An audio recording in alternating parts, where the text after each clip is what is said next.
given being is nothing else but the actual essence of the thing in question.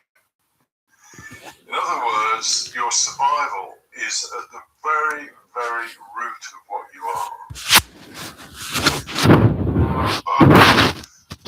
I suppose not doing full justice to that statement, because to persist in being isn't just about survival. It's really more concerned with being what you are. That's a whole other. But most of us are not what we really are. We are loaded with stuff from the environment, from school, teachers, from parents, from peers, from family, and so on. And so what we become is some kind of programmed thing that might not have the survival thing at heart. Anyway, that is another podcast. But Spinoza's saying very clearly here that the very essence of us, the root of us, is this drive to persist in our being.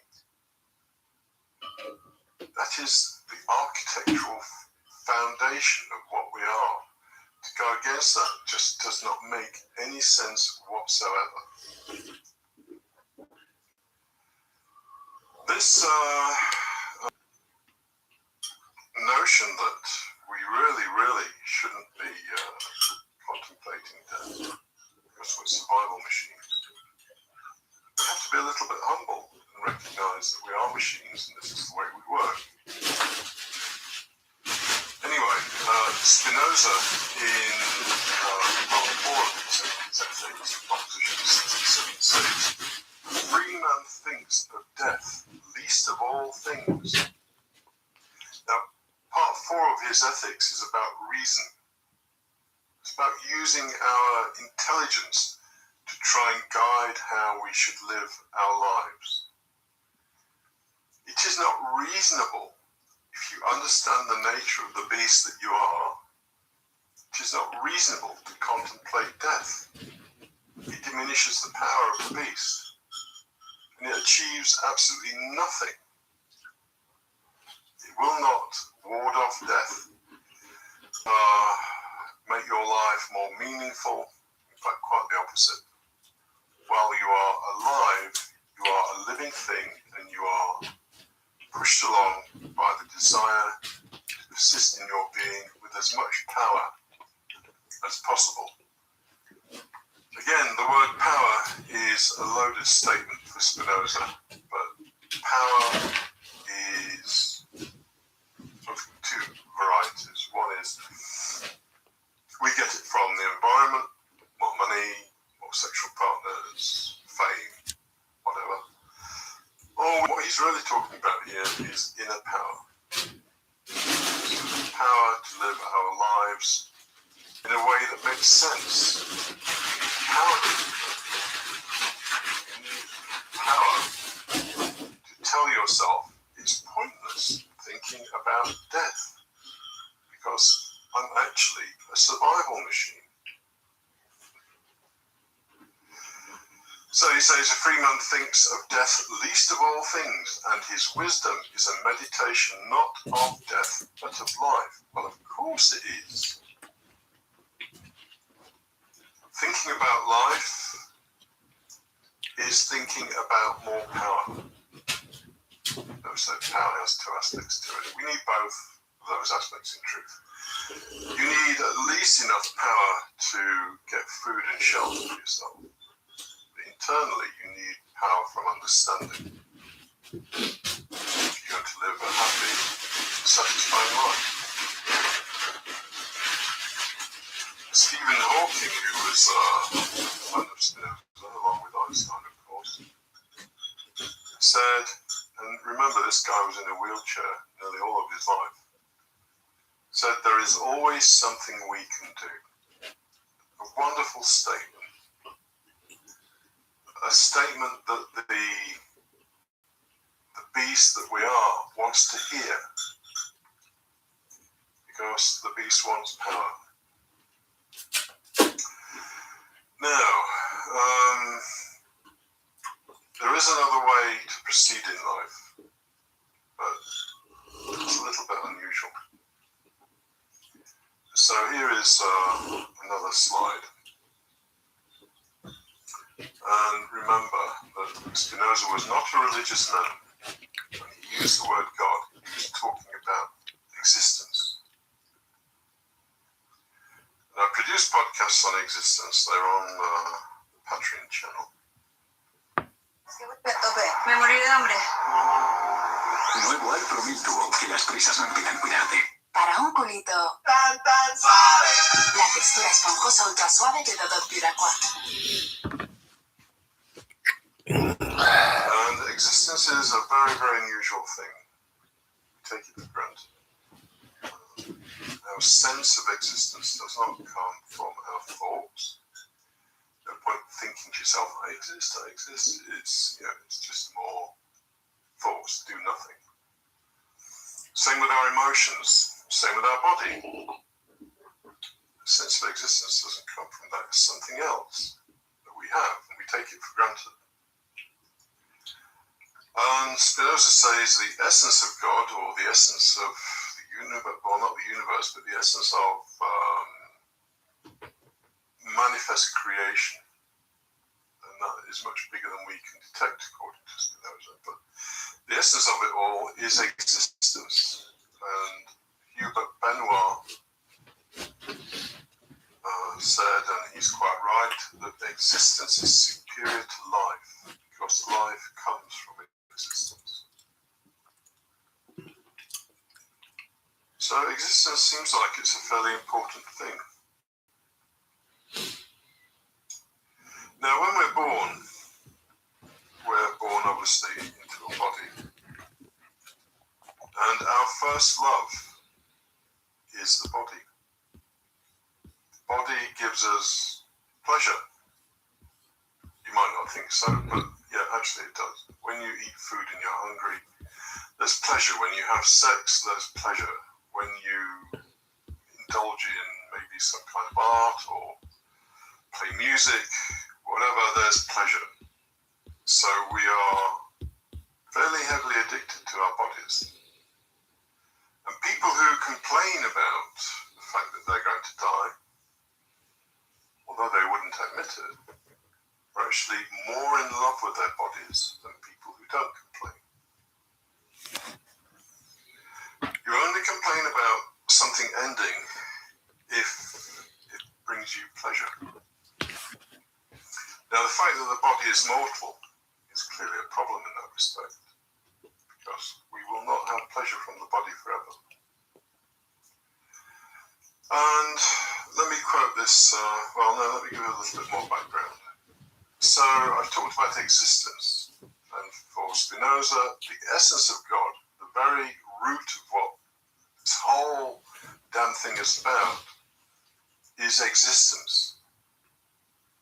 And he says God, cosmos, nature, whatever you have to call it, has infinite power for existence. We only have a little bit.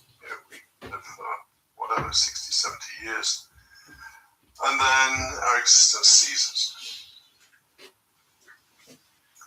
So he says in part 5 of his Ethics, proposition 14, the mind can bring it about that all bodily modifications or images of things may be referred to the idea of God. Well, you can replace the word God by existence if you want. Pretty much the same thing. It's not actually the same thing, but practical purposes. So the mind can bring it about. So the mind needs to switch its focus a little bit away from all the bodily modifications. Bodily modifications are basically everything you experience. Your thoughts, your ideas, your stuff, your motor car, your house, the people you know, everything. These are all bodily modifications because the only way you know all of these things is the light from somebody you know impacts on your eyes, and there's a modification of your body. Again, another podcast, but that's the basic idea. Spinoza, bodily modifications and images of things, and again, the word image is a very big word for Spinoza, but another rabbit hole. These may be referred to the idea of existence. Whenever your body is modified, you experience something. What you experience is an existential experience. You experience something existing. All you ever really experience are your bodily modifications, but those things exist. So the mind can bring it about that all bodily modifications or images of things may be referred to the idea of existence. Well, the word idea, again, is easily misrepresented, but I would say may be referred to the experience of existence.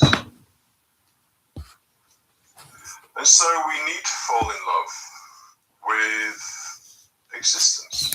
Not things existing, but the very fact and the very experience of existence. There's a wonderful passage in Spinoza's short treatise where he's talking about this need to refocus where our attention is. And in the Gurdjieff work, it was always said that love and attention are exactly the same thing, which is why children love attention. It's a way of giving them love. Love and attention are the same thing. The things that you give your attention to, you'll grow to love, because you'll derive pleasure from them. So let me quote this. Again, pulling out a quote is sort of doing something middle. Hopefully you get the gist. I do not say that we must know him. This is his reference to God or existence, whatever word you want to use. I do not say that we must know him just as he is, or adequately, for it is sufficient for us to know him to some extent in order to be united with him. For even the knowledge that we have of the body is not such that we know it just as it is or perfectly, and yet what a union, what a love.